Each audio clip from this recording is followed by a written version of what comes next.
boo seetee aussi tamit sama dernier combat bi ak Yaxya aussi tamit c'est la même chose. xëy na nag lamb day toll foo xamante ne da ngay nekk jeune nekk ci progresser di yéeg. mais avant combat yoo xam dafa laaj 10 dafa laaj rëy. yàlla dogal génn nañ ci combat yooyu mais ñu ngi ci beneen niveau boo xamante ne ah bon man bëggatuma sax lenn loo xamante ne sax day maye yaram. ma ciy dugaat wala ma ciy nekkaat. parce que xam naa ne man li may liggéey nii actuellement mu métti ma sawasu loolu mun koo def loolu munuma ko woon ay jamono. kon nag ah pour l'instant sama état de forme bu wàññeekul ba caas ba lépp doon miskil du am benn volume bu neex yàlla suñu borom. alors mu nekk lu nga xamante ni tubaarkàlla xam naa ni fans Balla yi bu ñu déggee li muy wax ni seen xol dafay sedd lool. alors vraiment loolu la ñu doon séntu ci moom.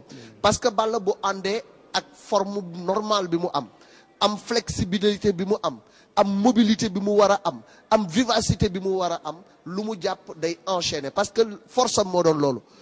waaw mais xam nga li mu bëgg a def da koy def te loo ko bëgg a xañ mu bàyyi ko fa def leneen.